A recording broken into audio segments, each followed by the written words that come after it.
Welcome back to coverage from our 5th round of the Extreme Festival down at Aldo, Scribante. As you can see, the crowd is just getting bigger and they are loving the action that's happening out on the black stuff. But there's action all around, not only on the black stuff, but for the families too.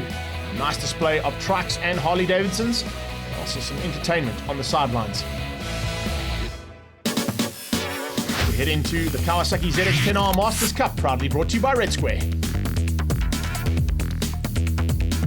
All these motorcycles running on Bridgestone tyres, and the majority of these riders fired up for what is going to be some of the best racing we see down here on 2 wheels. As they head down towards turn 1, we go on board with the Frontier Diamonds man, Tony Clem. And TK looks like he's fired up as he was sitting on the 2nd row of the grid. But he's got to try and find a way past the flyers in the circuit. And one of them was Peter de Vos, who got it all wrong, down into turn 1. Well, Peter de Vos already deciding on the braking marker that he wasn't going to make the corner. You saw his head looking at the exit point. He comes back on safely, but a lot of work to do right from the back. Yakakos in the battle royal there with Stuart Russell and Raymond Kiel-Sidfarina, the big man just behind them. This is the onboard view as they flick it over onto the right-hand side and up the inside. What a move there. Andre Denoon on the Supersport gearbox. Kawasaki just sneaking through there. That's Robbie Breakspear's bike, but Breakspear, of course, out. And speaking of out, that's a big one. That's going to hurt. Johan Leroux getting it all wrong in the hairpin. You can see he's a little bit shaken, not stirred. And a red flag eventually coming out for a complete restart. About a race later, had to take a while to get Leroux off the circuit. He went off for a quick checkup and hopefully gets a speedy recovery. We wish him all the very best.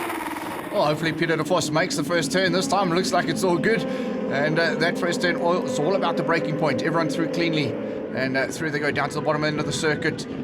It is the number 18, Carl Robinson, who's got himself to the front. So great start there from Carl. Lots of experience. Can he hold on to it? Got to try and get away. The Super M champion last year, and of course looking to get away as far as possible from Graham Van Breda, because the 2 races are going to be combined and an average lap time is going to decide who the winner is. Now we know that Peter de Vos didn't have a great one. We saw him run wide. However, Graham Van Breda was leading as they finished up under red flag situations for the first part of this race. The flag comes out and it is definitely Carl Robinson who takes that flag, but he gets demoted down to 2nd place on average time. Graham Van Breda taking the victory. Tony Clem eventually in 3rd place. Peter de Vos a good recovery for 4th. Stuart Russell and Yakakos. Race 2 and problems on the line there, and that wasn't due to the fact that it was so windy. The problem that happened right there is that his foot got stuck on the peg and Tony Clem had to pick the bike up, and unfortunately now a little bit shaken. That has to come from the back of the field.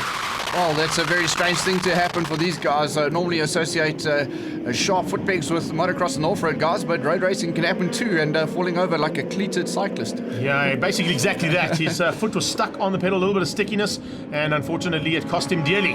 But at the front end, yet again, it's Van Breda and de Vos fighting for honours. Carl Robinson, he came into this championship looking to wrap it up, and he's in 3rd place right now, and he's got some work to do to try and close in on them. Tony Clem, though, is also coming from the back of the field.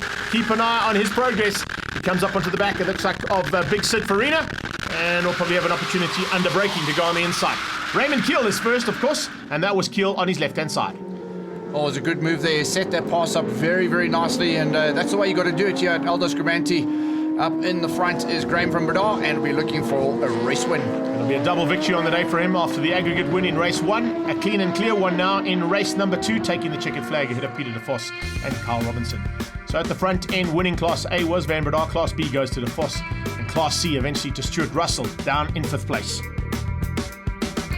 It was a very tricky, slippery ride, but I managed to get a really good start and just control it from the front. But the track conditions it was crazy. The tyres were slipping and sliding, but lucky to bring it home and get the double. Just like to say a massive thanks to Toyota, Forklifts, Bridgestone and Red Square as the class sponsor, and also my sponsors, please, Ibid, Reef Suppliers, Alco Electrical and 959 Panel Beaters. Thanks guys, without you I wouldn't be here.